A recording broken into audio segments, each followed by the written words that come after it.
رب اشرح لي صدري ويسر لي امري واحلل عقدة من لساني يفقهوا قولي. الحمد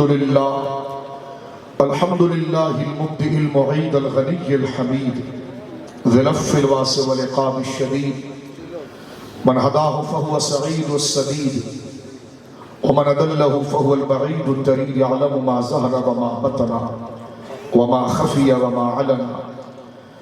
والصلاة والسلام على أشرف الأنبياء خاتم النبيين سيد المرسلين شفيع المذنبين سيد الأولين والآخرين سيدنا وحبيبنا نبينا وكريمنا ومولانا محمد صلى الله عليه وسلم عبده ورسوله بالهدى ودين الحق أرسله. أما بعد فأعوذ بالله من الشيطان الرجيم. بسم الله الرحمن الرحيم. إنما يريد الله ليذهب عنكم الرجس أهل البيت ويطهركم تطهيرا. وفي موضع آخر أعوذ بالله السميع العليم من الشيطان اللعين الرجيم. بسم الله الرحمن الرحيم. قل لا أسألكم عليه أجرا إلا المودة في القربى. وفي موضع آخر سيجنبها الأتقى الذي يؤتي ماله يتزكى وما لأحد عنده من نعمة تجزى إلا ابتغاء وجه ربه الأعلى ولسوف يرضى. وقال رسول الله صلى الله عليه وسلم لو كنت متخذا في أمتي خليلا لأتخذت أبا بكر خليلا. وقال النبي صلى الله تعالى عليه وسلم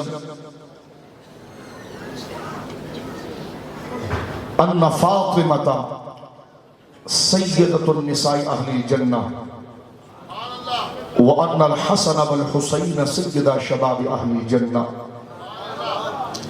أو كما قال عليه الصلاة والسلام. ببركة إن الله وملائكته يصلون على النبي يا أيها الذين آمنوا صلوا عليه وسلموا تسليما.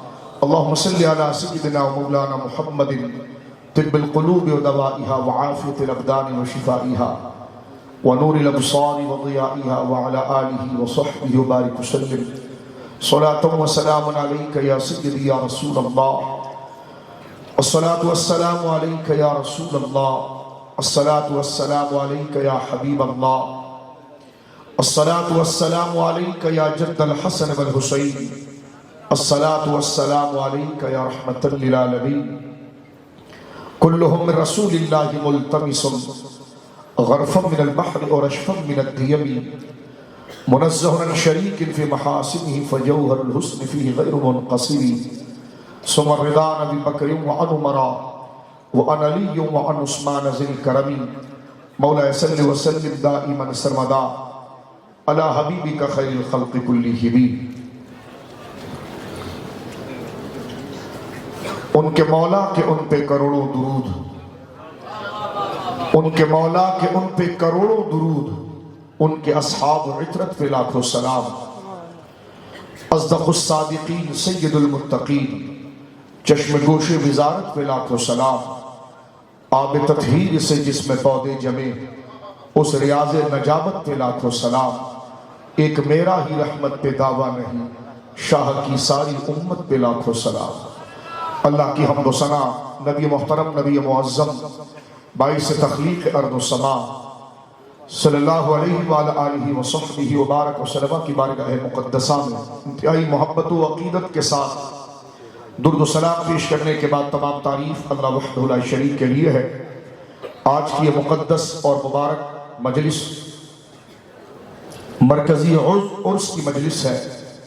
میں اپنی جانب سے تمام حاضرین، تمام اہل محبت جو میرے سامنے اور پوری دنیا میں مجھے سماعت کر رہے ہیں، میں ان کی خدمت میں اس مرکزی عرس کی مبارکباد پیش کرنا چاہوں گا.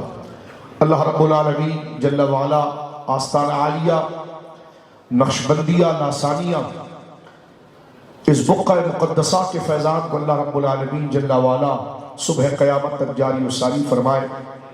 اور جن اجلہ اکابر کے آراس کی محفل سجائی گئی ہے، حضور شیخ المشائخ قدوۃ الاولیاء زبدۃ الاسفیاء حضور سیدنا سید جماعت علی شاہ صاحب لاسانی قدس سرہ نورانی اور آقائے نعمت شیخ المشائخ حضور سیدنا نقش لاسانی سید علی حسین شاہ صاحب رضی اللہ عنہ وارضاہ عنا اور استاذ العلماء فخر العلماء فخر المشائخ حضور سید عابد شاہ صاحب نور اللہ ضریحہ، اللہ رب العالمین جل وعلا علی پور شریف کی اس مقدس زمین پر آرام فرمانے والے تمام اجلہ اولیاء کاملین کے فیضان سے ہمارے ایمانوں کی حفاظت فرمائے اور ہمارے دلوں کو اللہ رب العالمین جل وعلا دنیا کی حرص اور لالچ اور دنیا کے لگاؤ کی بجائے اللہ رب العالمین اپنی ملاقات کا نور، اپنی محبت کا نور اللہ رب العالمین ہم تمام کو عطا فرمائے۔ میں بہت مشکور ہوں حضور سید السادات فخر المشائخ حضرت قبلہ سیدی سید ظفر اقبال شاہ صاحب عابد نقشبندی مجددی اطال اللہ عمرہ کا کہ آپ کی توسط سے مجھے ذکر مناقب کا یہ موقع نصیب ہو رہا ہے، اور جس موضوع پر حضور نے مجھے حکم فرمایا کہ اس سے متعلق کچھ بتاؤ لوگوں کو، انشاءاللہ اللہ رب العالمین جل وعلا کی توفیق سے اور ان اکابر اولیاء کے تصدق سے اللہ رب العالمین جل وعلا مجھے جادہ مستقیم پر مستقیم فرمائے۔ اور میں اپنی گفتگو کو شروع کرنے سے پہلے سامعین جو بیٹھے ہیں ان کو حسب ثابت اس بات کو بتانا چاہتا ہوں کہ ایسے آستانے اور ایسی درسگاہیں اب خال خال نہیں رہ گئی ہیں، کہیں کہیں نظر آتی ہے جہاں عرس کا مقصد سراسر تعلیم ہے اور عرس کا مقصد سراسر اصلاح ہے، عقائد کی اصلاح، اخلاق کی اصلاح، کردار و اعمال کی اصلاح۔ اور میں یہ کہنے میں حق بجانب ہوں اور بغیر کسی تعلی اور تسنع کے کہ آنکھ والے تیری جوبن کا تماشا دیکھے، آستانہ عالیہ لاسانیہ اس بقعہ مقدسہ کو یہ شرف حاصل ہے کہ بحیثیت ایک دین کے خادم اور طالب علم ہونے کے کہ جتنے مضبوط انداز میں اور کتنی جس قدر سنجیدگی کے ساتھ اور جس قدر متانت کے ساتھ یہاں پر علماء کاملین کو موضوعات تقسیم کر کے اور وقت کے دورانیے میں ضروری موضوعات کی طرف انہیں حکم دیا جاتا ہے، میں سمجھتا ہوں شاید ایک آدھ موضوع تو کہیں نظر آتا ہے، لیکن اس طرح مکمل ایک علمی درسگاہ کی صورت عرس پاک میں اگر کہیں نظر آتی ہے تو تمام آستانوں کو ہم سلام پیش کرتے ہیں، لیکن آستانہ عالیہ لاسانیہ اپنے ایک انفرادیت ان تمام آستانوں اور رشد و ہدایت کے سرچشمے میں رکھتا ہے کہ جہاں پر لوگوں کے عقائد، اہل سنہ و جماعت کے عقائد پر لوگوں کو راغب کرنے کے، اب میں عوام سے بھی یہ چاہوں گا، یقیناً آپ کی توجہ اس طرف ہے کہ جن جن موضوعات پر گفتگو ہو رہی ہے یہ بڑے دقیق اور بڑے عمیق اور بڑے ثقیل اور بڑے مشکل موضوع ہیں، جس پر میں اور آپ اگر لائبریریوں کا رخ کریں تو شاید 15 20 سال ہمیں لگ جائیں، لیکن آپ دیکھتے ہیں کہ پیر صاحب کے دیے ہوئے موضوعات 40 45 منٹ کے اندر وہ 20 سال کی محنتیں آپ کو حاصل ہوتی ہے، اور ضروری وہ عقیدے کہ جو ایک مسلمان کو بحیثیت مسلمان کے جن باتوں کا جاننا، جن باتوں کا بحیثیت عقیدے کے علم رکھنا ضروری اور لازم ہے، میں بالکل واضح طور پر یہ کہتا ہوں کہ اس کا حق اس آستانے کا اسٹیج پورا کرتا ہے۔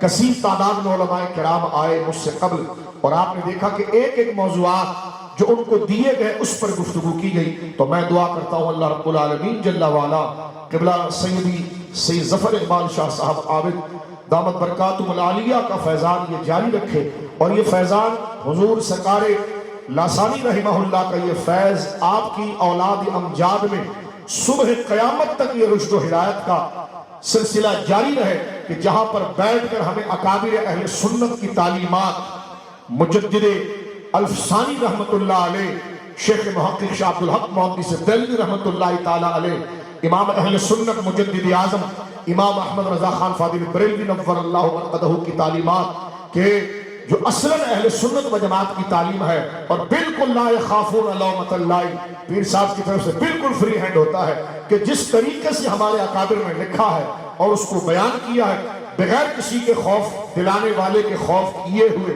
اور ملامت اور شرمندہ کرنے والے کی شرمندگی یا ملامت کی پرواہ کیے بغیر اہل سنت کو، عوام کو حق عقیدہ اہل سنت و جماعت کا بتایا جائے۔ یہ جرت مشائخ کے اندر ہونا بہت بڑی بات ہے، اور یقیناً میں آگے بڑھ جانا چاہتا ہوں۔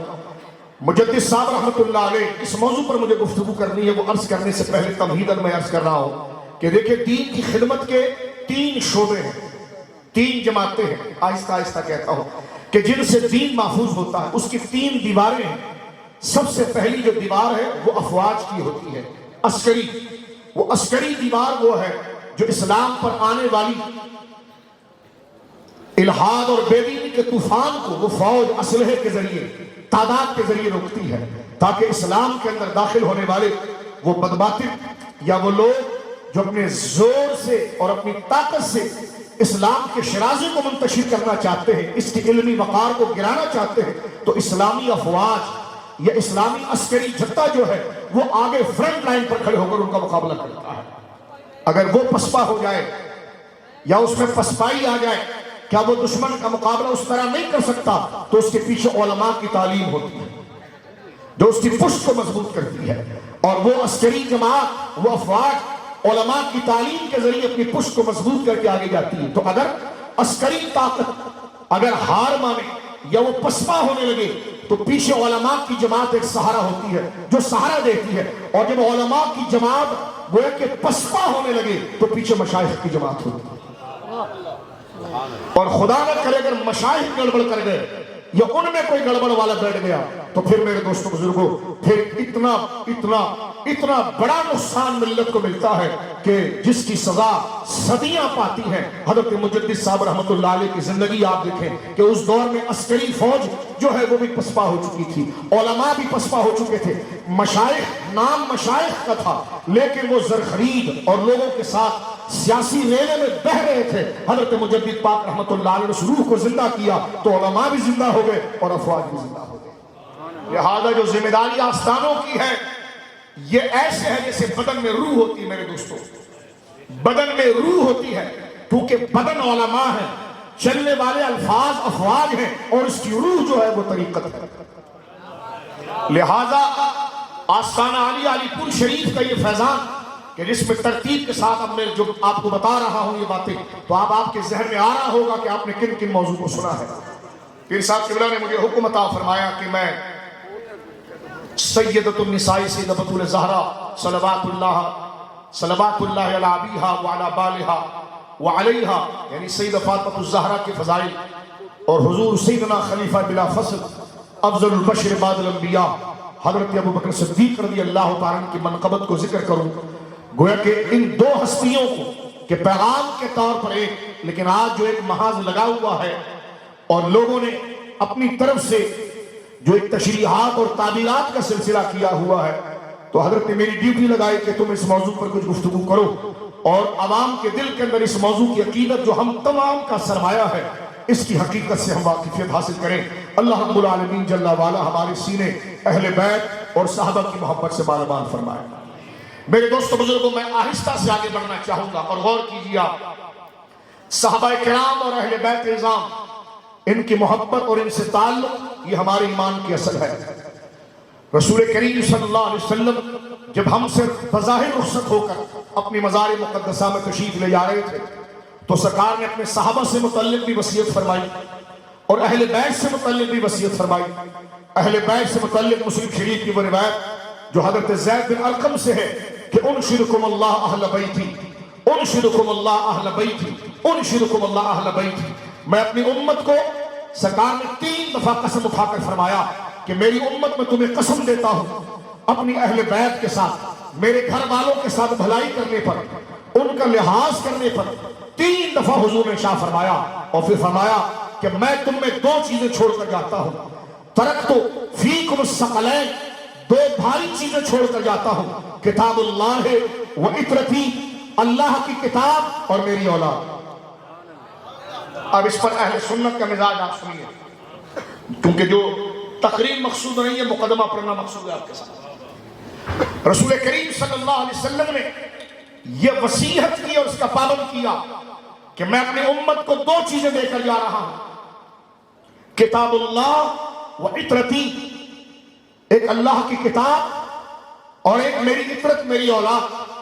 اس حدیث کا آخری جملہ میں درمیان سے پڑھتا ہوا آگے بڑھ رہا ہوں۔ سرکار دو عالم نے صحابہ کی طرف دیکھ کر قیامت تک کی ساری امت کو مخاطب کر کے فرمایا، فانظروا کیف تخلفونی فیہما، وفی روایت الاخری کیف تخلفونی من بعدی، میں دیکھوں گا اور تم بھی غور کرو کہ تم میرے جانے کے بعد ان دونوں کے ساتھ کرتے کیا ہو۔ یہ متنبع کیا، فانظروا کیف تخلفونی فیہما، میرے بعد، میرے مزار میں جانے کے بعد تم میری ان پسندیدہ اس وصیت کے ساتھ تم کیا کرتے ہو، کتاب اللہ کے ساتھ کیا کرتے ہو اور اہل بیت کے ساتھ کیا کرتے ہو۔ میرے دوستو بزرگوں، یہ وصیت ہمارے ایمان کا معیار ہے اور ہمارے ایمان کی بنیاد ہے، یعنی کتاب اللہ۔ اور اگر آپ یہ سوال کریں کہ کتاب اللہ اور عطرت سے کیا مراد ہے، یہ کیوں کہا کہ کتاب اللہ، اللہ کی کتاب ایک بھاری ہے اور ایک میری اولاد، اس پر اہل سنت کی اجماعی تفسیر جو مراد رسول کے عین مطابق ہے وہ یہ ہے کہ کتاب پر عمل کرنا اور میری اہل بیت سے محبت کرنا۔ یہاں پر ان کو مستقل مطاع نہیں کہا گیا اور نہ یہاں پر مثل قرآن کہا گیا، یہ روافض کی تفسیر ہے۔ اہل سنت کا مزاج یہ ہے کہ کتاب اللہ کے ساتھ جو اہل بیت کو ذکر کیا ہے تو مراد یہ ہے کہ کتاب کے احکام پر عمل کرنا اور اہل بیت سے محبت کرنا۔ فرمایا کہ قرآن کی بات کی اور دل میں محبت اہل بیت نہ ہوا تو صراط مستقیم تم پر واضح نہ ہوگا، اور اہل بیت کا نعرہ ہو اور قرآن کی تعلیم پر عمل نہ ہوئی تب بھی صراط مستقیم واضح نہیں ہوگا۔ صراط مستقیم واضح جب ہوگا اور اس پر چلو گے جب تمہارے بدن پر احکام الہی قرآن کے ذریعے ہو اور دل میں محبت اہل بیت۔ یہ اللہ رب العالمین کے پیارے محبوب، میرے بزرگ دوستو، یہ وصیت مجھے اور آپ کو فرمائی کہ کتاب اللہ ہے وہ اہل بیت ہی، اس لیے حضرات کے اہل بیت رضوان اللہ اجمعین سے محبت اس حدیث مبارکہ کے تحت ہم پر فرض قرار دی گئی۔ آگے بڑھنا چاہتا ہوں جلدی سے چند ضروری بات کے حوالے سے۔ یہ وہ باتیں ہیں جس کو ہر سنی مسلمان حفظ جاں بناتا ہے، لیکن سبق یاد دلاتے ہوئے آگے بڑھنا چاہ رہا ہوں۔ دیکھیں قرآن نے بڑے واضح طور پر ذکر کیا کہ قُلْ لَا أَسْأَلُكُمْ عَلَيْهِ أَجْرًا إِلَّا الْمَوَدَّةَ فِي الْقُرْبَى۔ اس آیت کی 5 تفسیریں ہیں، توجہ ہے آپ کی، اس ایک آیت کی 5 تفسیریں ہیں۔ امام اہل سنت علامہ ابن حجر الہیثمی نے الصواعق المحرقہ کے اندر اس کی 5 تفسیریں فرمائی۔ امام اہل سنت شاہ عبدالعزیز محدث دہلوی رحمۃ اللہ علیہ، میں آگے بڑھنا چاہ رہا ہوں آپ کے سامنے، آپ اس آستانے سے مرید بھی ہیں اور اہل سنت ہیں۔ انوار لاسانی جو حضور سید ظفر اقبال شاہ صاحب قبلہ دامت برکاتہم العالیہ کی قیادت میں وہ کتاب شائع کی گئی، انوار لاسانی، جو یقین آپ کے پاس موجود ہے، اس میں سرکار پیر اعظم قطب الاقطاب پیر سید جماعت علی شاہ صاحب لاسانی رحمۃ اللہ علیہ کے ملفوظ موجود ہیں، اور اس میں حضرت نے یہ ذکر فرمایا کہ میں اپنے مریدوں کو کہتا ہوں کہ وہ اہل سنت کے ساتھ رہیں اور بد مذہبوں سے دور رہیں۔ یہ آپ کی وصیت ہے، توجہ ہے۔ اگر کسی کو سمجھ میں نہیں آئی تو اس نے بھی مذہب کو سمجھا نہیں، تو اب وہ دیکھ لیں یہ وصیت کر کون رہا ہے۔ صاحب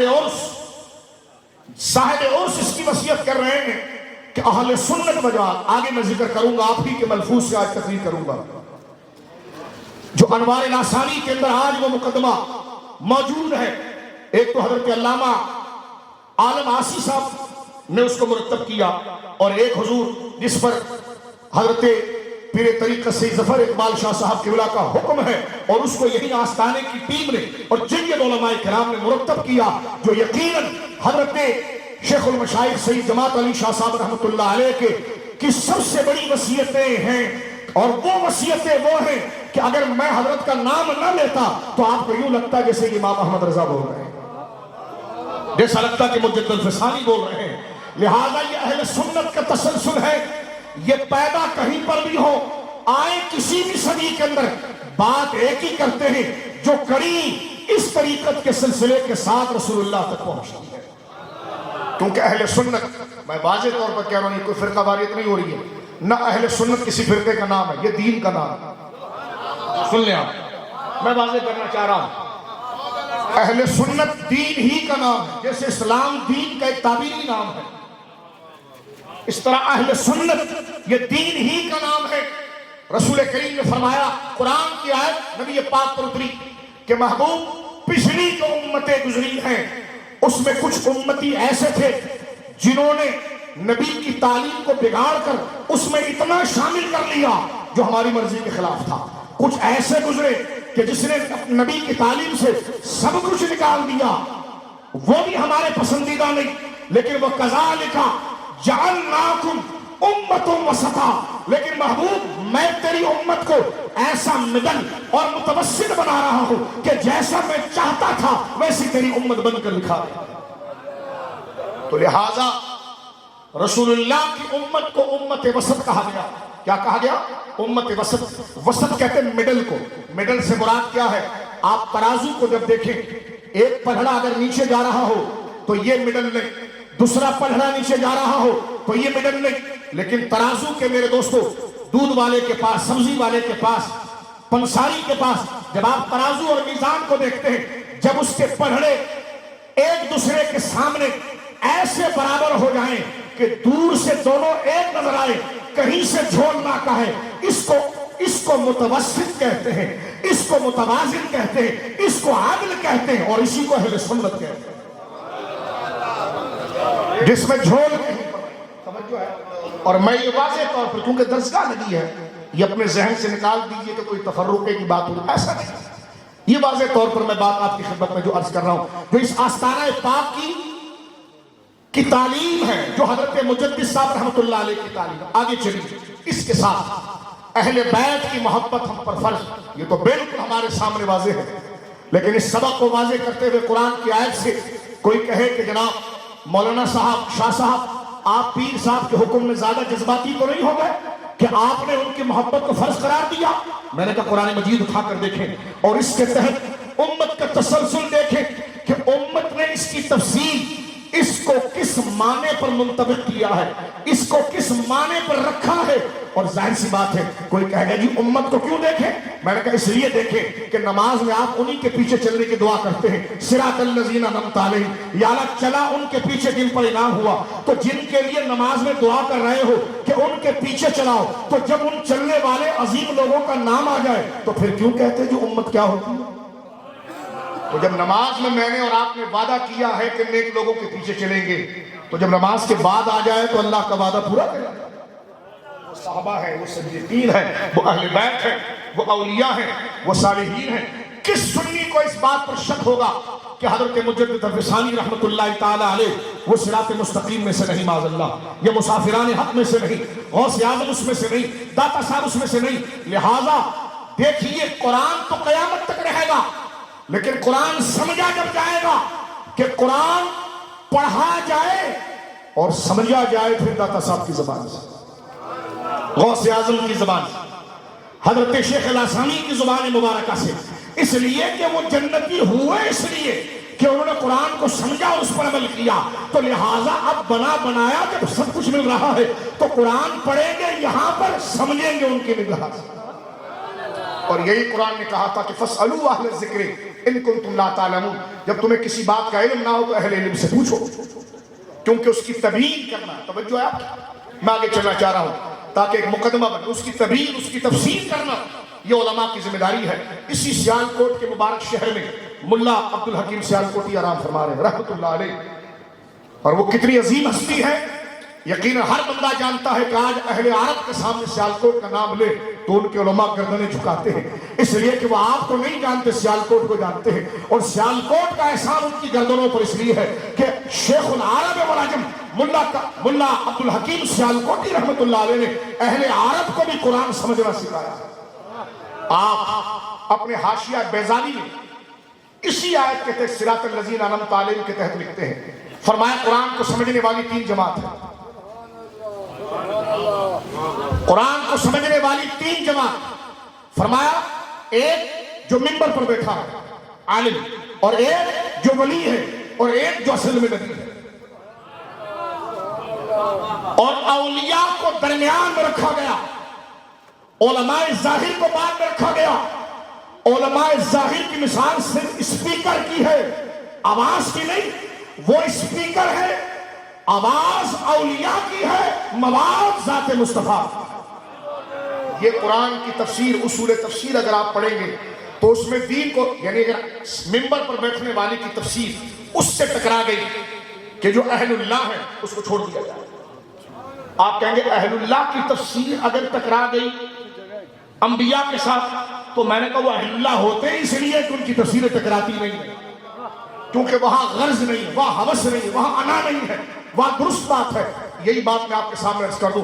اسی آستانے مبارکہ میں حضرت پیر جماعت علی شاہ صاحب لاسانی رحمہ اللہ کے پاس ایک بدمزم مولوی آیا اور اس نے کہا حضرت ہم اپنے بچے کو حروف تہجد سے لے کر دورہ حدیث تک پڑھا دیتے ہیں اور عالم بنا دیتے ہیں، لیکن وہ مدرسے سے لکھنے کے بعد ہم ہی سے اختلاف کرنا شروع کر دیتا ہے۔ حضرت صاحب سے پوچھا، پیر سید جماعت علی شاہ صاحب رحمہ اللہ سے پوچھا کہ اس نے کہ حضور ہم اتنا احسان اس بچے پر کرتے ہیں، اتنی محنت کرتے ہیں کہ اس کو علی با سے لے کر جید عالم بنا دیتے ہیں، لیکن مدرسے لکھنے کے بعد وہ ہم سے اختلافات کرتا ہے، ہمارے خلاف بات کرتا ہے۔ اس نے کہا حضرت یہ عجیب بات ہے، علی پور شریف میں جو آپ کا مرید ہو جاتا ہے، نہ آپ نے اس کو کوئی کتاب پڑھائی نہ کچھ کہا، لیکن وہ آپ کا ایسا معتقد ہو جاتا ہے کہ وہ اندھیرے میں بھی آپ کی مخالفت نہیں کرتا، اور آپ کے بزرگ مزار پر چلے جائیں تو مزاروں پر حاضری دیتا ہے۔ تو یہ دل بندی کیسی ہے؟ تو اس وقت آپ کے مرید حضرت سید چراغ الدین صاحب موجود تھے، فرمایا تم اس کو جواب دو۔ انہوں نے جواب دیتے ہوئے کہا دراصل تم مولوی لوگ اپنے مدرسوں کے اندر قال اقول پڑھاتے، اس نے کہا اور میں نے کہا، قال ماضی ہے کہ اس نے کہا، اقول میں نے کہا، فرمایا قال اقول نہیں پڑھاتے، ہم انت پڑھاتے، ہو پڑھاتے کہ وہ ہے وہ ہے وہ ہے۔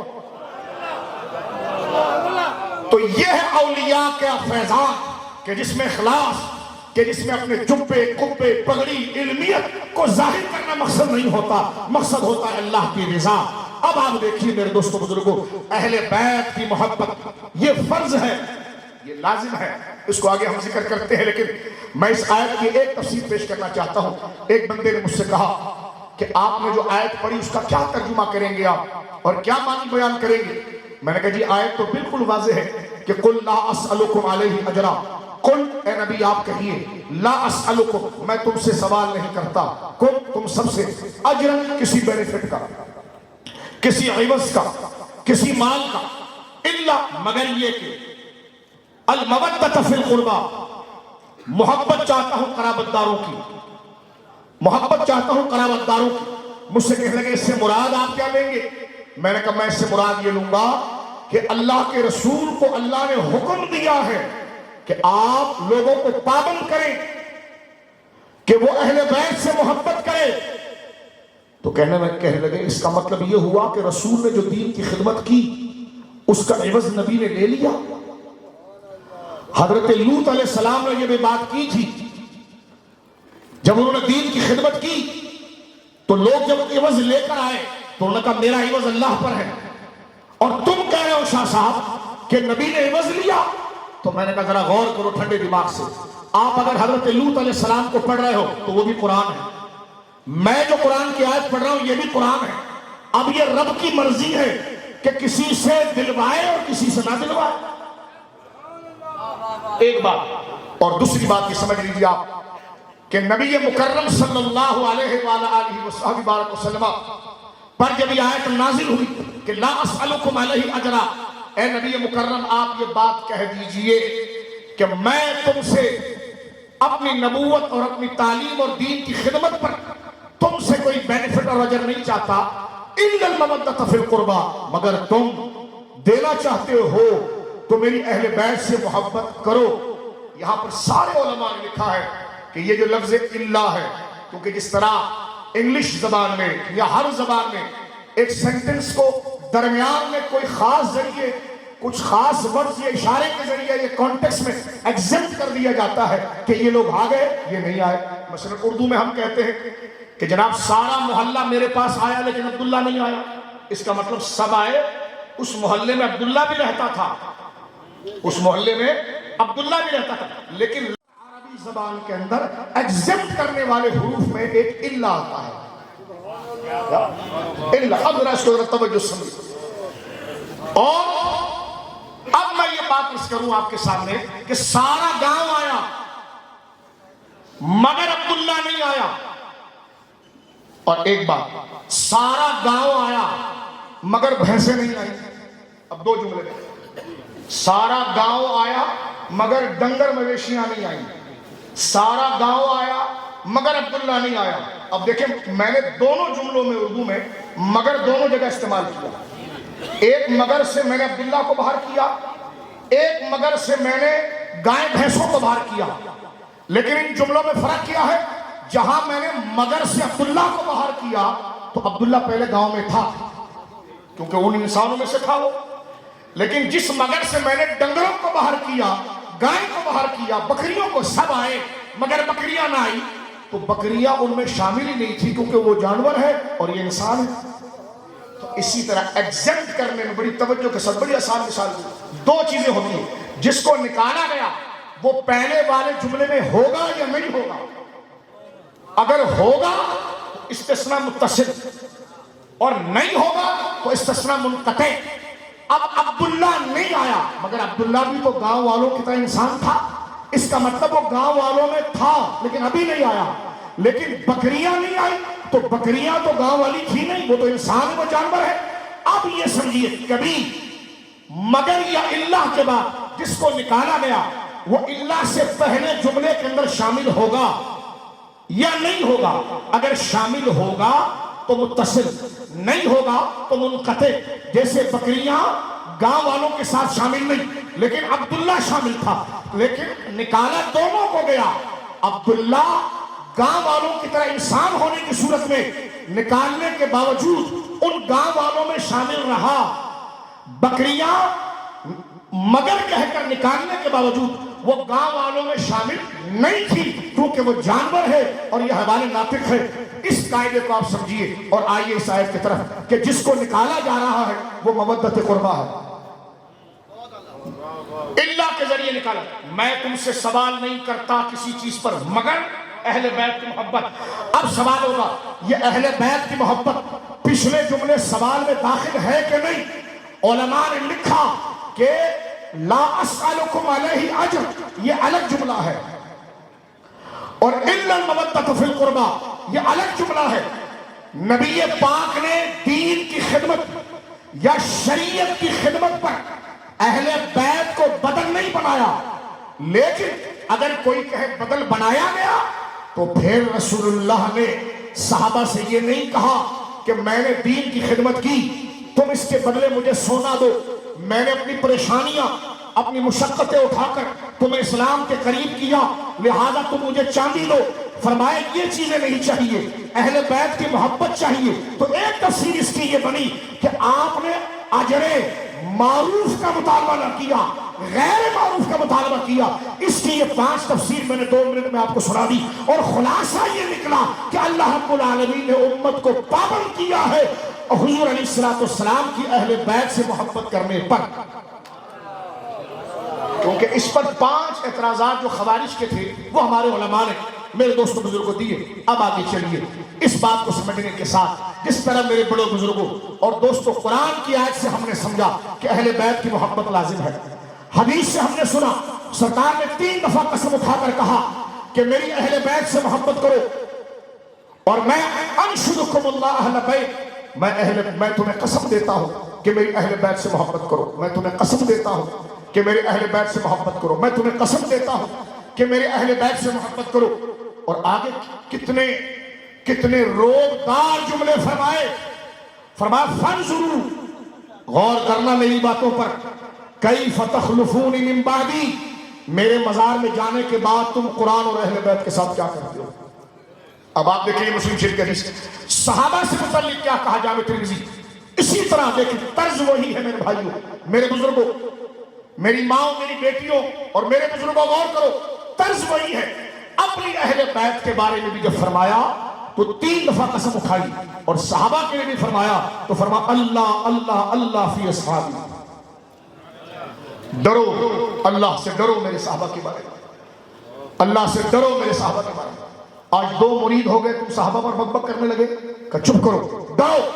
فرمایا اس لیے لا تتخذوهم غرضا من بعدی، وہاں کیا فرمایا؟ کیف تخلفون فیہما من بعدی، اور یہاں فرمایا لا تتخذوهم غرضا من بعدی، میرے مزار پہ جانے کے بعد میرے صحابہ کو بغض کا نشانہ نہ بنانا، تنقید کا نشانہ نہ بنانا۔ سرکار نے فرمایا فمن احبہم فبحبی احبہم، جو میرے صحابہ سے محبت کرے گا کیونکہ وہ میرے ہیں نا تو میری وجہ سے ان سے محبت کرے گا۔ فرمایا ومن اذاہم فقد اذانی، جو ان کو تکلیف دے گا وہ مجھے تکلیف دے گا۔ ومن اذانی فقد اذا اللہ، جس نے مجھے تکلیف دی اس نے اللہ کو تکلیف دی۔ ومن اذل فیوشک ان یاخذ، فرمایا جس نے اللہ کو تکلیف دی قریب ہے کہ خدا اس کو عذاب میں گھیرے گا۔ اس ساری گفتگو کا خلاصہ میرے سادے دوستوں کیا ہوا کہ صحابہ کی محبت بھی لازم ہے اور اہل بیت کی محبت بھی لازم ہے۔ اب آگے چلتے ہیں۔ محبت کا معنی یہ ہے کہ زبان ان کے لیے سترے جملے بولے۔ محبت کا معنی میرے بھائیوں کیوں ہے؟ اس ملک کو بھی اس وقت ضرورت ہے کہ فرقہ واریت سے اس ملک کو بچایا جائے، لہذا اجماعی جو طریقہ ہے وہ لایا جائے۔ محبت کا معنی کیا ہے میرے دوستو؟ جس سے آپ کو محبت ہو اس کا خیال آپ کے دماغ میں گندا یا گھن والا نہیں آتا۔ جس کے لیے گھن والا خیال آ جائے وہ محبت نہیں ہوتی۔ محبت ہوتی یہ ہے کہ جب خیال آئے تو سترا آئے، جب خیال آئے تو پاکیزہ آئے۔ اب ایک حوالہ دے کر میں سیدھا زہرا پاک کی بارگاہ کی طرف بڑھنا چاہوں گا۔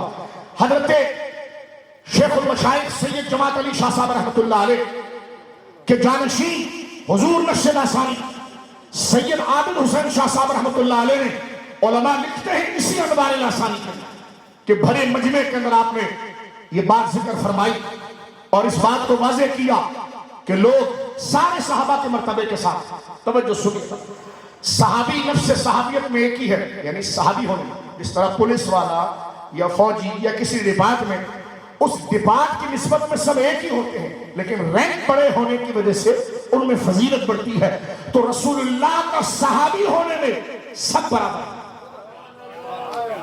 لیکن درجے جن کے بڑے ہیں، اور یہی بات میرے دوستوں بزرگوں کو بحث کرنے جا رہا ہوں۔ سرکار سید جماعت علی شاہ صاحب لاسانی رحمۃ اللہ علیہ خود کہتے ہیں کہ ابو بکر صدیق رضی اللہ تعالیٰ عنہ، کیونکہ دونوں تقریر ملا کر میں کر رہا ہوں، ابو بکر صدیق رضی اللہ تعالیٰ عنہ افضل البشر بعد الانبیاء، فرماتے پھر فاروق اعظم، سنو غور سے، پھر عثمان غنی، پھر مولا علی، پھر حضرت پیر سید جماعت علی شاہ صاحب لاسانی رحمۃ اللہ علیہ فرماتے ہیں، آپ فرماتے ہیں جس طرح ان کے ہونے میں ترتیب ہے، خلافت میں ترتیب ہے کہ نمبر 1 ابو بکر صدیق، دوسرے حضرت عمر، تیسرے عثمان غنی، چوتھا مولا علی، کیا جملہ فرماتے ہیں پیر جماعت علی شاہ صاحب لاسانی؟ فرمایا جو ترتیب خلافت کی ہے وہی ترتیب افضلیت کی ہے۔ یہ واضح طور پر یہ جملہ سنیے، اس ترتیب کو توڑنے والا کون ہے؟ تو سیدوں کے بادشاہ سید عبد الواحد بلگرامی رحمۃ اللہ علیہ اپنی مبارک کتاب سبع سنابیل جو اہل سنت کا مقدمہ ہے، کوئی نیٹ پر اگر مجھے سن رہا ہے وہ کہے جناب میں ان باتوں کو نہیں مانتا، میں نے کہا آپ سننی ہے کہ لیکن نہیں، تو میں نے کہا پھر کیوں آپ فرقہ واریت کر رہے ہیں؟ آپ جائیے یہاں سے، ہم آپ کو نہیں چھیڑ رہے، جو اہل سنت کا عقیدہ وہ بتا رہے ہیں اور کر رہے ہو، اس میں کوئی حیرانگی کی بات نہیں۔ اور یہ توجہ کے ساتھ میرے دوستوں بزرگوں سنیے، حضرت سید عبد الواحد بلگرامی، حضرت شاہ برکت اللہ رحمۃ اللہ علیہ، ہندوستان کے اندر میرے بزرگوں قادری سلسلے کی سب سے بڑی درسگاہ جہاں امام احمد رضا مرید ہو، وقت کا مجدد جس آستانے پر مرید ہو وہ آستانہ فیض میں کتنا مہریرہ شریف ایٹا، ہندوستان میں ضلع ایٹا میں مہریرہ میں حضرت شاہ برکت اللہ رحمۃ اللہ علیہ کی اولاد میں شاہ علیہ رسول مہریری سے امام احمد رضا مرید ہوئے، اور یہ اوپر سے سلسلہ جا کر جڑتا ہے سید عبد الواحد بلگرامی سے۔ یہی بات جو آج علی پور شریف میں سرکار ملت شیخ المشائخ سید جماعت علی شاہ صاحب لاسانی فرما رہے ہیں، یہی بات ان کے عصر سے تھوڑا زمانہ پہلے سید عبد الواحد بلگرامی اہل سنت کا مقدمہ سبع سنابیل میں فرماتے ہیں کہ ابو بکر صدیق پہلے خلیفہ، حضرت عمر دوسرے خلیفہ، عثمان تیسرے خلیفہ، حضرت علی چوتھے خلیفہ. فرمائے یہ ترتیب میرے بھائی سنو، جس طرح یہ 1 2 3 4 جس ترتیب سے خلافت ہے نا، فرمایا اسی ترتیب سے ان کی ولایت ہے اور افضلیت ہے. آج کینیڈا کا کوئی شیخ الاسلام آ جائے اور زبردستی ہم پر یہ بات تھوپے کہ ابو بکر صدیق سیاسی خلیفہ تھے اور مولا علی، حضرت مولا علی رضی اللہ عنہ ولایت میں پہلے خلیفہ تھے. میں نے کہا بحمداللہ تعالی جب تک آستانہ علی پور شریف جیسا، سیال شریف جیسا یہ آستانے بحمداللہ تعالی اس دھرتی پر موجود ہے تو دجال روا صدی کا کوئی فتنہ نہیں پڑ سکتا. اس لیے کہ یہ اہل سنت کا عقیدہ نہیں. اہل سنت ہے وہ جو سیاست اور ولایت کو الگ نہیں کرتے. جب حضرت ابو بکر کو پہلا خلیفہ کہتے ہیں تو سب سے پہلا غوث اعظم بھی ابو بکر کو کہتے ہیں. میرے پر دانت نہ چبائیے گا، یہی بات حضرت صاحب عرس میں لکھی ہے. مفتی صاحب ایسے ہی ہے، مفتی صاحب تشریف فرمائے اس آستانے کے آبو آپ تشریف فرمائے. انوار لاسانی دیکھیں، حضرت مجدد الفسانی کے مکتوبات دیکھیں، مکتوبات امام ربانی نے حضرت مجدد صاحب نے یہی جملہ کہا. اپنے عقیدے درست کریں ذرا، یہی جملہ کہا. حضرت مولا کائنات شیر خدا، ان کی افضلیت کا کون مومن انکار کر سکتا ہے؟ لیکن جنہوں نے اپنے اوپر جن کو ترجیح دی ہے تو اس ابو بکر صدیق کی افضلیت کا کون انکار کر سکتا ہے؟ لیکن میرے دوستو بزرگوں، یہی بات مجدد صاحب نے بھی لکھی ہے اور سید عبد الواحد بن گرامی نے لکھی. فرمایا آپ ذرا غور کر رہے ہیں، بعض لوگ کہتے ہیں ہاں آپ بات درست کر رہے ہیں، مظفر شاہ صاحب علی پور شریف کے اسٹیج پر آپ بات درست کر رہے ہیں، حضرت ابو بکر کو ہم افضل مانتے ہیں اس لیے کہ وہ پہلے خلیفہ بنے. میں نے کہا وہ خلیفہ بعد میں بنے، افضل پہلے تھے. یہی بات مجدد صاحب نے لکھی، یہی انوار لاسانی میں ہے، یہی عبد الواحد بن گرامی نے لکھی رحمت اللہ، یہی شیخ محقق نے لکھی، یہی امام احمد رضا نے لکھی. ہم آپ سے نہ گالی سننا چاہتے ہیں، نہ آپ سے دعا لینا چاہتے ہیں، ہم وہ بات کرنا چاہتے ہیں جو ہمارے بزرگوں نے کی ہے کہ کیسے آقاؤں کا بندہ ہوں رضا، بول بالے میری سرکار. نعرہ تکبیر، نعرہ رسالت، نعرہ رسالت. نہ کوئی مناظرہ ہے میرے دوستو، یہ تو تعلیم کی محفل ہے. اب تعلیم اگر ہم کھل کر نہ بیان کریں، اور پھر میں بار بار ریپیٹ کر رہا ہوں، کسی پر ہیٹ نہیں ہے، جس کا عقیدہ نہیں ہے وہ چلا جائے. لیکن اہل سنت کا یہی عقیدہ ہے. ہم آپ کو نہیں چھیڑ رہے، نہ کچھ کہہ رہے، آپ خود لے لیں اپنے اوپر تو ہم کیا کر سکتے ہیں. ہم نہیں چھیڑ رہے، ہم اہل سنت کا عقیدہ پیش کرتے ہیں. اہل سنت کینیڈا سے نہیں پہچانی جائے گی، اہل سنت اس گنبد سے پہچانی جائے گی. بڑا دھوکہ دیا اس فتنے نے مسلمانوں کو. توبہ. میں نے کہا آپ صرف دھرنا دیجئے بس اور کام نہ کریں. اس میں آپ اہل سنت کو تقسیم نہ کرے. اہل سنت ان گنبدوں سے پہچانی جائے گی، یہاں سے لے کر مولا مرتضیٰ تک سب کا یہ عقیدہ ہے جو انوار لاسانی میں حضور پیر جماعت علی شاہ صاحب نے بیان فرمایا. یہی جملہ بحر شریعت میں ہے. بحر شریعت کے اندر حضرت مولانا امجد علی قادری نے لکھا کہ جو ترتیب، لفظ اگر آپ اردو کا سمجھ رہے ہیں، یعنی جو ترتیب پہلے خلیفہ ابو بکر، پھر دوسرے عمر، پھر عثمان، پھر علی، فرمائی یہ 1 2 3 4 صرف یہ فرضی نہیں، ان میں بزرگی بھی ایسی تھی جو پہلے آیا. اور سید علی حسین شاہ صاحب رحمۃ اللہ علیہ کیا فرماتے ہیں؟ سرکار نقش لاسانی فرماتے ہیں کہ حضرت شاہ ولی اللہ محدث دہلوی، دونوں موضوع کو بیان کروں گا. حضرت شاہ ولی اللہ محدث دہلوی رحمۃ اللہ علیہ کا حوالہ دیتے نقش لاسانی رحمۃ اللہ، کیونکہ اس آستانے کو نسبت ہے سرکار پیر عابد شاہ صاحب سے.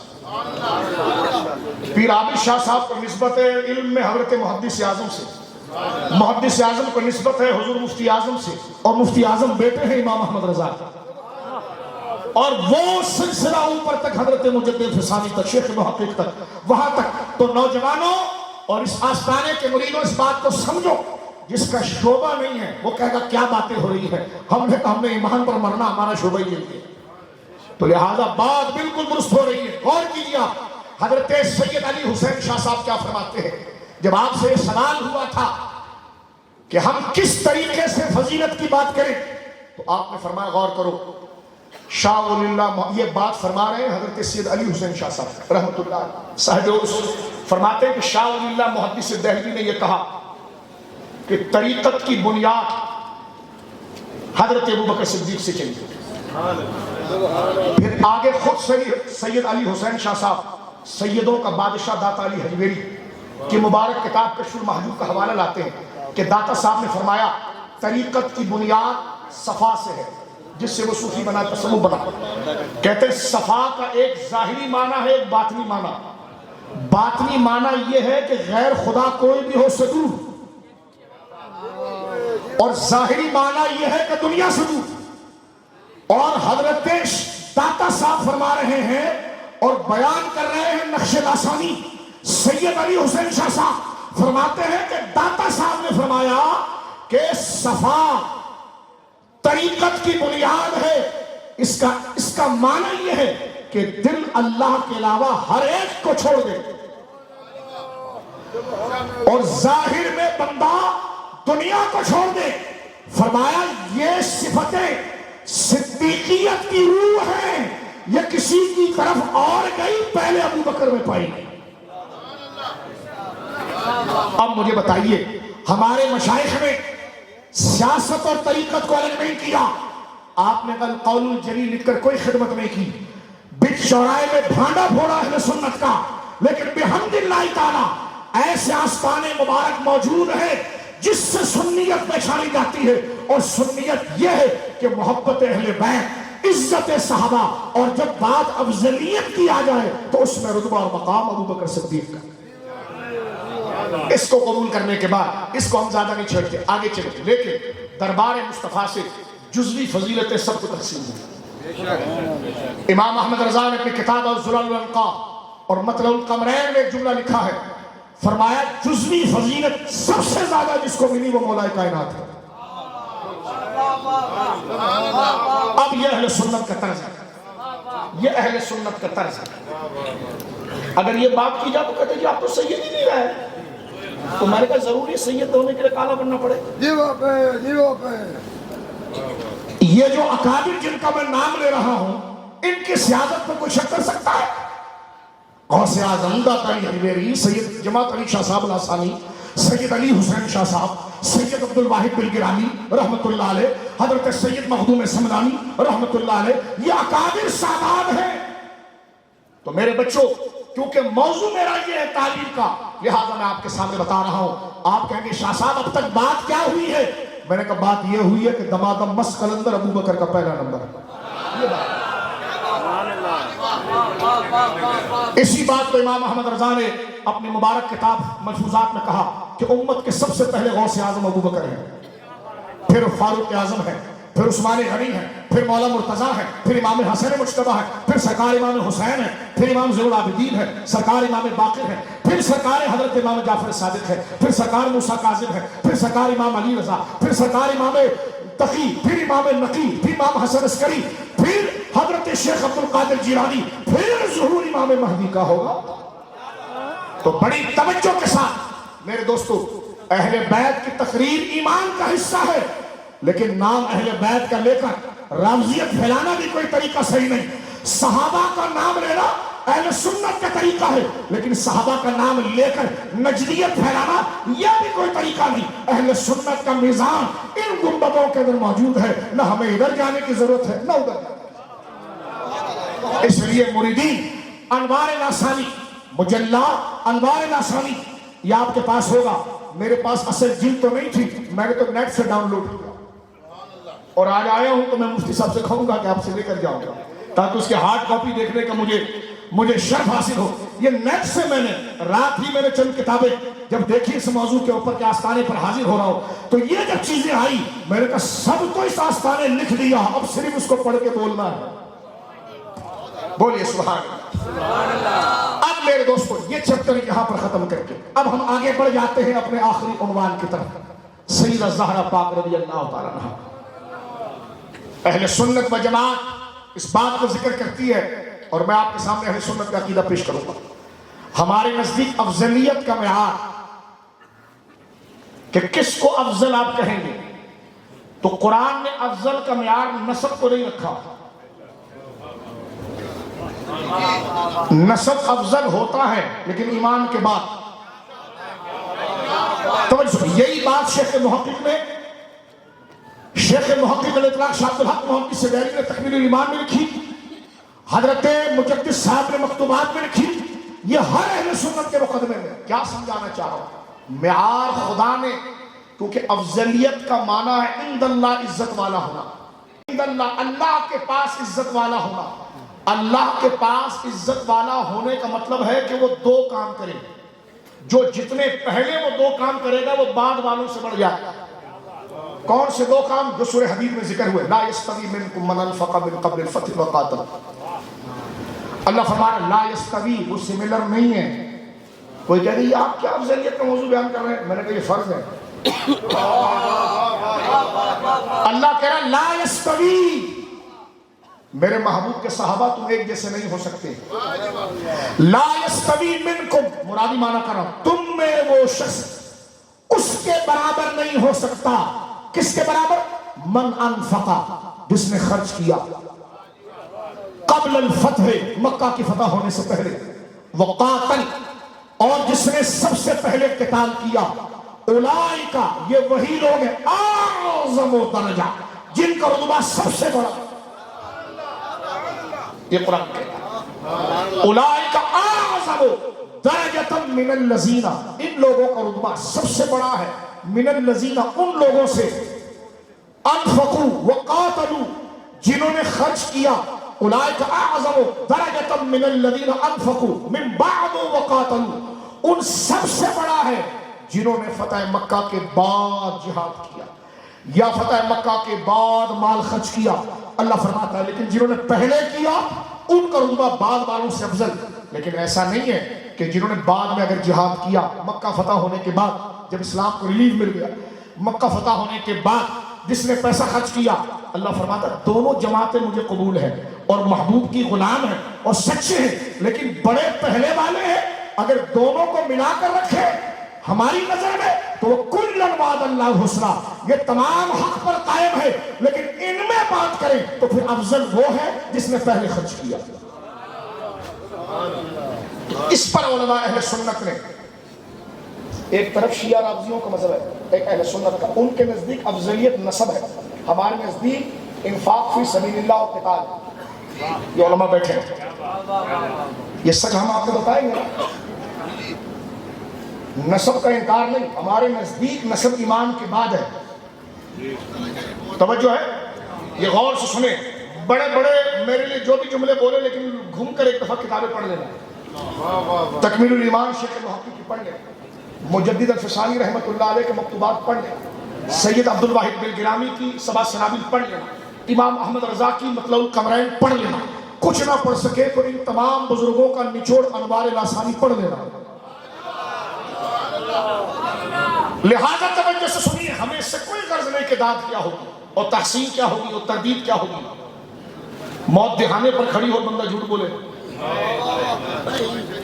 توجہ ہے، میں نے کہا اب تو فرانس کی مذمت میں بھی نکلنا چاہیے، جب سب کی مذمت میں نکلے تو فرانس میں بھی نکلنا چاہیے، اور ایسوں سے جان چھڑانی چاہیے۔ تو ڈینمارک میں کہہ رہے تھے، ڈینمارک میں ٹی وی اور ہے، پاکستان میں اور ہے، تو میں ان کو فالوور سے کہتا ہوں کہ تم نے تو اس کو رسول اللہ کی نہ مانا تھا نا، جو ڈینمارک میں یہ کہے کہ نہیں یہ تو آزادی رائے آپ کا وطن ہے، تو میں نے کہا ایک جملہ آگے یہ نہیں کہہ سکتے تھے کہ 1.5 ارب مسلمانوں کا دل سے دکھتا ہے، کتنے دوسرے کلپ میں وضاحت کی، تو میں نے کہا جیسا گراف دیکھا ویسی پوری بندی ہے، ادھر کچھ اور ادھر کچھ، نہیں سمجھا آپ، جیسا گراف دیکھا ویسی پوری باندھی، لہٰذا ہم بلیک شپ کو انٹر نہیں ہونے دیں گے۔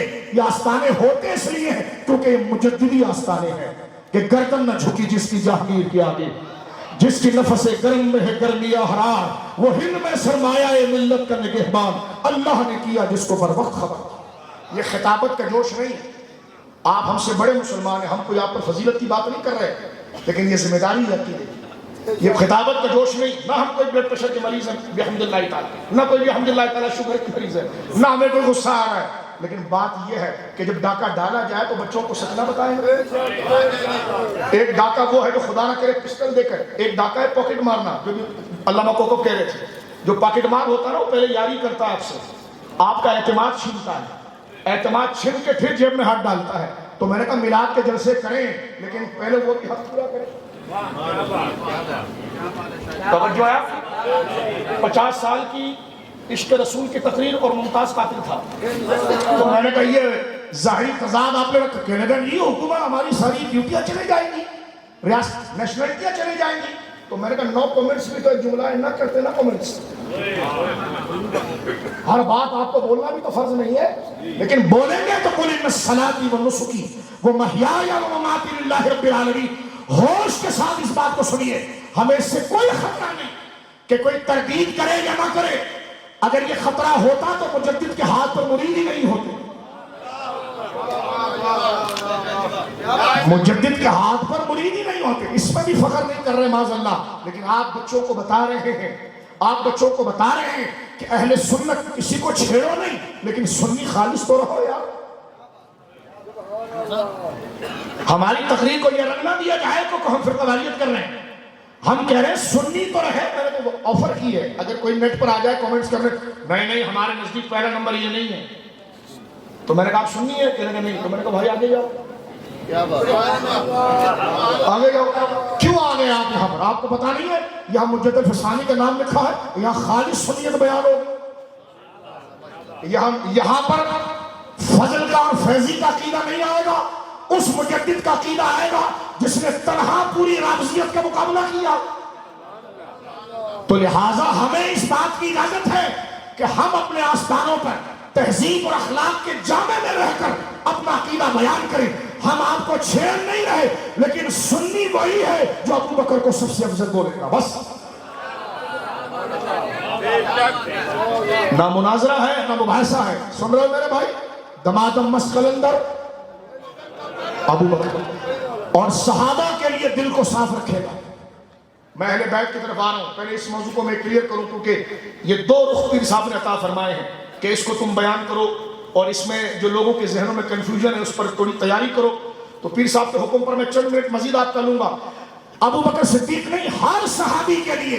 کون کون جاگ رہا ذرا, ایک میں بات کرنے جا رہا ہوں. علماء بیٹھے ہیں. ہمارے مسلک کی کتاب شرح عقائد, مانا کہ وہ اشعری ہے, لیکن کتاب التوحید حضرت سیدنا امام ابو منصور ماتریدی, چاہے ماتریدی اہل سنہ ہو یا اشاعرہ, ان دونوں کا یہ متفق عقیدہ ہے. وَنَكُفُّ عَنِ الصَّحَابَةِ إِلَّا بِخَيْرٍ. ہم صحابہ کے لیے نہیں بولتے مگر اچھی بات. توجہ ہے, ہم صحابہ کے لیے نہیں بولتے. تیرا باپ محدث اعظم ہزاروی ہوگا, وہ صحابی کو گالی دیتا ہوگا تو ہم تیرے پیچھے چل پڑیں گے. توجہ ہے, جو اپنے کتے کا نام ایک صحابی کے نام پر رکھے معاذ اللہ, جو صحابی کے ایمان کا قائل نہ ہو, اور آپ کہیں ان کو مانے, ہم آپ کو بھی نہیں مانتے تھے. آپ کو بھی مسلک کے لیے مانا ہے ہم نے, محدث ہزاروی کے پیچھے جانے کے لیے نہیں مانا ہم نے. یہ اسٹیج سے میں بات کرنا چاہتا ہوں. لہذا سنیے میرے دوستو, ہر صحابی کے لیے میرے بچوں, جب ایک عام سفید داڑھی والے کے لیے عزت کے جملے بول رہے ہیں, تو جو رسول اللہ کا صحابی ہو, سید لائق عزت ہے, لیکن سید صحابی کے برابر نہیں ہو سکتا. یہ بھی سنیے آپ, سیدوں کا پیر صاحب تشریف فرما ہے, کیونکہ آج کا سید صحابی کے برابر نہیں ہو سکتا. سید سے جو بغض رکھے اس کے لیے جتنی وعیدیں ہیں, لیکن جب سید علی ہو تو بات اور انداز میں ہوگی. جب سید حسن ہو تو بات اور انداز میں ہوگی. سید حسین ہو تو بات اور انداز میں ہوگی. لیکن آج کے کوئی سید صاحب ہو, ان کا ادب تو کیا جائے گا, لیکن وہ صحابہ کے لیے آنکھیں پھاڑے تو پھر ان کو پیچھے ہٹایا جائے گا اور علی کے راستے پر چلا جائے گا. توجہ ہے؟ اب جو میں جملہ بولنے جا رہا ہوں ذرا توجہ کیجیے. جاگ رہے ہو کہ صحابہ کے لیے عزت کے جملے خدا کے واسطے. جب عزت والے کو آپ عزت نہیں دیں گے, شرابت ہو جائے گا, جنگ لگ جائے گی. گھر میں اگر بڑے بھائی کا ادب نہ ہو, گھر میں آگ لگ جائے گی. تو جب گھر کے لیے, اتفاق کے لیے اپنے سے بڑے عمر والے کا اتنا حق ضروری ہے, تو مجھے بتائیے جو رسول اللہ کے صحابہ ہوں, جن سے محبت رسول اللہ کے لیے اور رسول اللہ سے محبت ان کے لیے, ان کا احترام کتنا ضروری ہے. میں پھر آگے بڑھنا چاہتا ہوں. لوگوں کے ذہن نازک ہے, مناظرہ نہیں, فرقہ واریت نہیں, سنیت کا عقیدہ. آپ سب سنی ہے, الحمدللہ. پھر آپ کو سننا پڑے گا، پھر آپ کو سننا پڑے گا. مسئلہ سمجھ میں نہیں آیا، بند کمرے میں ہمارے ساتھ بیٹھ گیا، ہم سمجھائیں گے، لیکن آپ کو سننا پڑے گا. اور میں نے کبھی نہیں سنا، میں نے کہا تو باز ہے کووں کے ساتھ رہا ہوگا، باز ہے کووں کے ساتھ رہا ہے. تو کووں والی پالیسی والا سنی وہی ہے جو صحابہ کے لیے زبان کو شائستہ رکھے. کسی ایک صحابی کی بھی توہین یا اس سے جان چھڑانا، اگر کوئی جس صحابی کو توجہ سنی، جس صحابی کو کوئی برا کہے، اس کی تعریف کرنا ابو بکر صدیق کی طرح ہے. ہمارے علماء نے لکھا کہ حضرت مولا علی کی شان میں احادیث کثیر ہیں، مولا علی قاری نے لکھا، جبکہ حضرت ابو بکر صدیق کی شان میں بھی احادیث کثیر ہیں. مقابلہ نہیں کر رہا ہوں، ایک بات بتا رہا ہوں. علماء نے لکھا کہ حضرت مولا کی شان میں اتنی کتابیں کیوں لکھی گئی؟ فرمایا اس لیے کہ ان کے دور میں ان کے خلاف بکبک کرنے والے بہت تھے. اس وقت علی کا نام لینا ہی ابو بکر کا نام تھا، علی کا نام لینا ہی عمر کا نام تھا. جس وقت لوگ علی کے خلاف ہو، اس وقت اب علی کا نام ہی ابو بکر کا نام ہے. تو جس وقت لوگ معاویہ کو گالی دیں، اس وقت ان کا نام لینا ہی علی کا نام ہے. ہم ان کے برابر نہیں مانتے، نہ کوئی پاگل بھی نہیں مان سکتا ان کے برابر. وہ تو خود کہہ گئے، جناب معاویہ تو خود کہہ گئے کہ آل ابی سفیان یعنی میرے پورے خاندان کے سروں پر علی کا جوتا ہے. یہ تو خود کہہ گئے. وہ شاہ عزیز صاحب نے فرحان رحمہ اللہ نے لکھا، کہاں حضرت معاویہ اور مولا علی کی مثال ایسے ہے جیسے زمین اور سورج، اور ہماری مثال اور معاویہ کی مثال ایسے ہے جیسے ان کا جوتا اور دھول وہ بھی ہم سے افضل ہے. چاہے سید، آج کے سید سے بھی افضل ان کے پاؤں پر لگی ہوئی دھول ہے، کیونکہ وہ رسول اللہ کے صحابی ہیں. لیکن اگر وہ مولا کے سامنے چلے جائیں تو مولا ان سے ایسے افضل ہے جیسے زمین سے آسمان افضل ہے.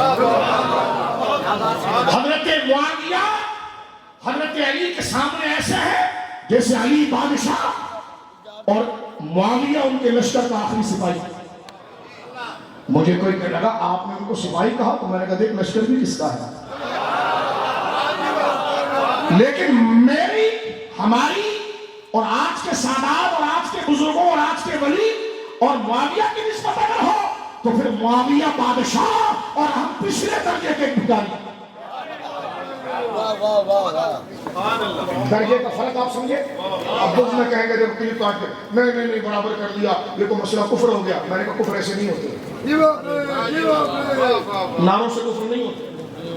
اب میں پڑھ رہا ہوں سید علی حسین شاہ صاحب کا، توجہ ہے، غور کریں اور توجہ کریں. سید علی حسین شاہ صاحب نے انوار ناصرانی میں فرمایا، آپ ارشاد فرماتے ہیں واضح طور پر کہ حضرت معاویہ صحابی رسول ہیں، کاتب وحی ہیں، جنتی ہیں، لائق عزت ہیں. پھر حاشیہ دے کر بریکٹ میں اس کتاب کا شارح لکھتا ہے جو آپ کے مزاج کو جانتا ہے، یعنی جس وقت حضرت معاویہ نے حضرت امام حسین حسن سے صلح کر لی، ان کی خلافت متحقق ہو گئی. تو اب ان کی خلافت کا نعرہ بھی لگ گیا تو کیا آ گیا، جب متحقق ہو گئی. رہا یزید تو خلیفہ کیوں بنایا، یہ بیٹھے آپ ہمارے ساتھ، اس پر بھی اہل سنت کے نصوص پڑھیں گے. کیا بات ہے، مزاج اہل سنت جذبات میں نہیں آنا. جو بزرگوں نے لکھ دیا ہے کرنا، کہ غوث اعظم نے ان کے لیے خلافت کا لفظ نہیں لکھا، غنیہ اٹھا کر دیکھیں. مجدد صاحب نے کچھ کہتے ہیں، مجدد صاحب فرماتے ہیں یعنی اس کا خلاصہ یہ کہ میں جان بوجھ کر حضرت معاویہ کا ذکر کرتا ہوں کیونکہ ہمارے ہند کے اندر لوگ ان کی برائی کرتے ہیں، لہذا میں ان کا ذکر کرتا ہوں. توجہ ہے. لیکن رتبہ جو مولا مرتضیٰ کا ہے اس کے لیے شک کرنے والا بندہ پھر مومن خالص نہیں ہو سکتا. یہ قائم ہے، یہ واضح ہے کہ علی وہ ہے لا یحبک الا مؤمن ولا یبغضک الا منافق. سرکار فرمایا علی تو معیار ہے، تیرے سے محبت نہیں کرے گا مگر مومن، اور تیرے سے بغض نہیں رکھے گا مگر منافق. تو لہذا کلیتاً رد نہ کیا جائے. مولا کے مقابلے میں آپ کی خطا ہے، مولا کے مقابلے میں، لیکن وہ آپ کی خطا ہے. تو نہیں ناچے گا منبر پر.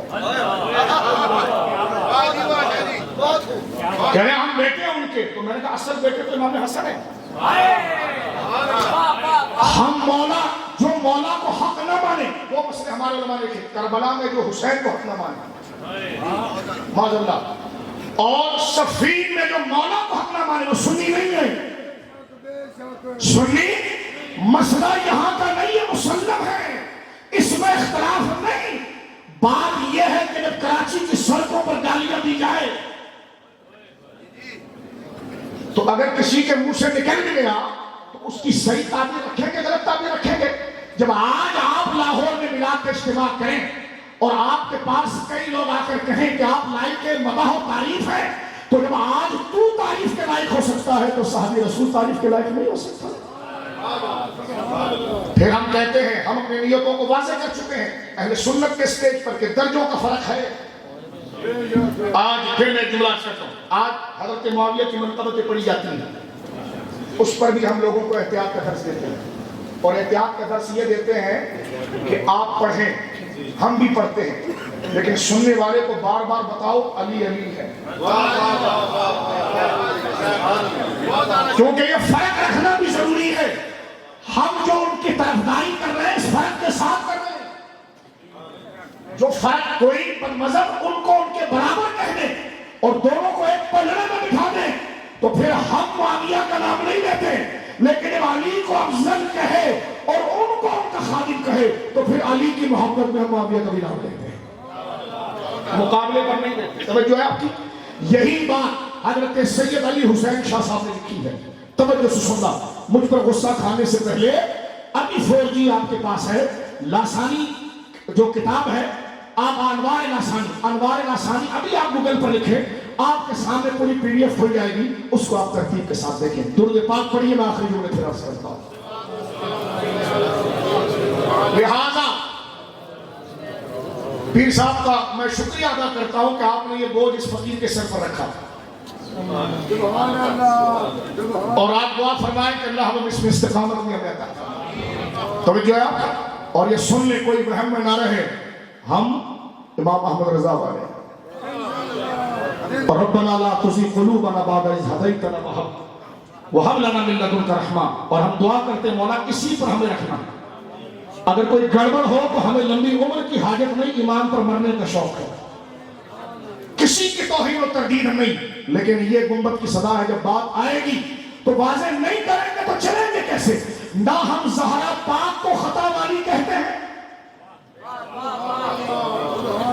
نہ زہرا پاک کو خطا والی کہتے ہیں، نہ کسی صحابی کے لیے معاذ اللہ جہنمی کا لفظ یا غلط لفظ سنتے ہیں، کیونکہ دونوں کا ادب ہم پر لازم ہے اور ضروری ہے۔ پھر بھی اس ادب میں بھی حفظ مراتب ہے، جو بڑا ہے وہ بڑا ہے، جو اس کے معاملے میں چھوٹا ہے چھوٹا ہے، لیکن ہمارے معاملے میں سب بڑے ہیں۔ توجہ ہے کہ ہمارے معاملے میں اب اختتام کی طرف چلتے ہیں۔ حضرت سیدہ زہرا پاک رضی اللہ، تقریر میں ایک مقدمہ ہے آپ کے سامنے اور اپنے بزرگوں کے نظریے کی وضاحت ہے۔ سیدہ زہرا پاک رضی اللہ تعالیٰ عنہ، ان کے بارے میں ہماری کتابوں میں یہ بات بالکل واضح طور پر درج ہے کہ جو فضیلت حضرت سیدہ زہرا پاک کے پاس ہے اور جس درجے کی فضیلت جزوی ہے، اس میں تو خود مولا علی ان کے ہمسر نہیں، اور اس میں نہ ابو بکر صدیق اس میں ہمسر نہیں۔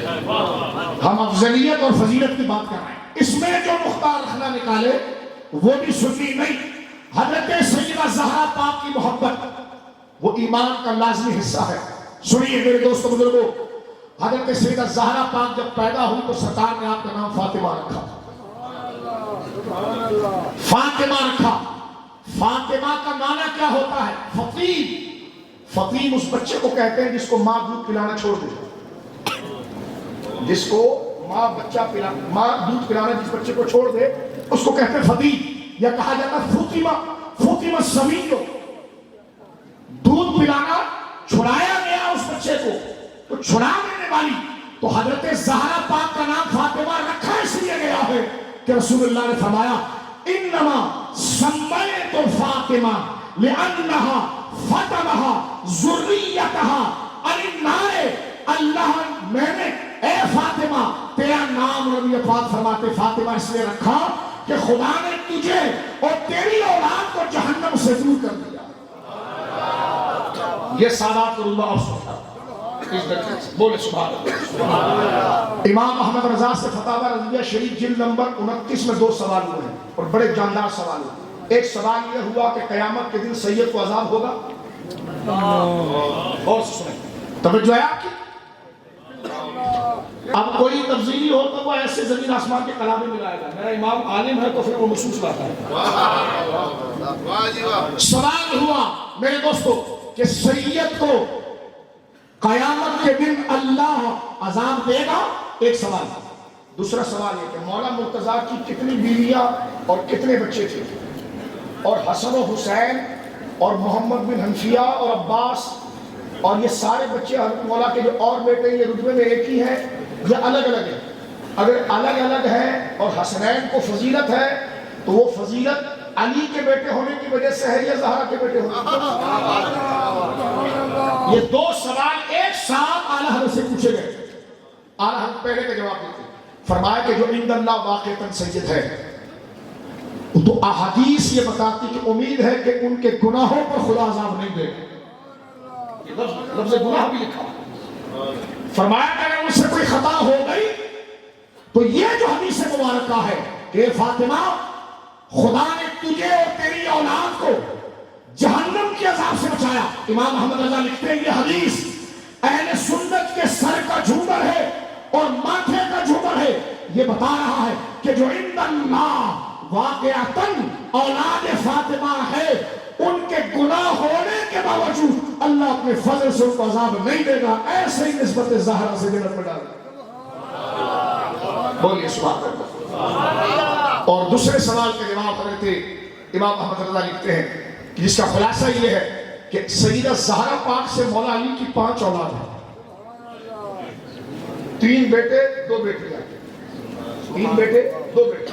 امام حسن مجتبیٰ بڑے, پھر ایک قہر کا فاصلہ ہے, حضرت حسین پیدا ہوئے. امام حسین کے ساتھ امام حسن, امام محسن, حضرت محسن اہل سنت یہ کہتے ہیں بچپن میں انتقال کر گئے. ہماری تاریخ اس پر ہے.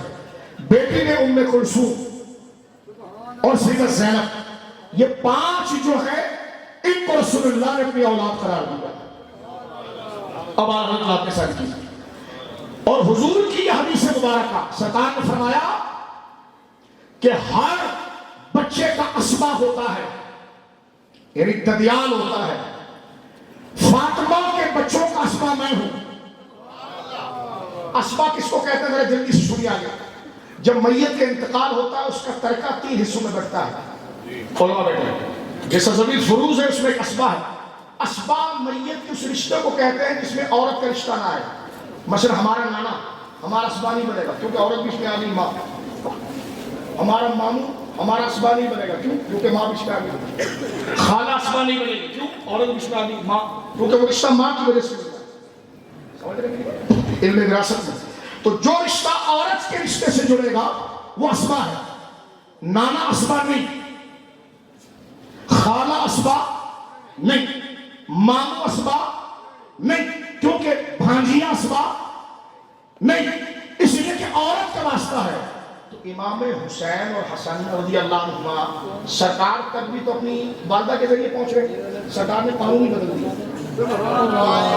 اور بتا دیا کہ میں ان کا صرف نانا نہیں, اب ان کا دادا ابو طالب نہیں, ان کا دادا بھی محمد رسول اللہ. قانون کو بدلا. فرمایا فاطمہ تیری اولاد کا اسبا بھی میں ہوں, یعنی قیامت کے دن ان کو اٹھایا جائے تو اٹھایا بھی جائے گا تو ہمارے نام سے اٹھایا.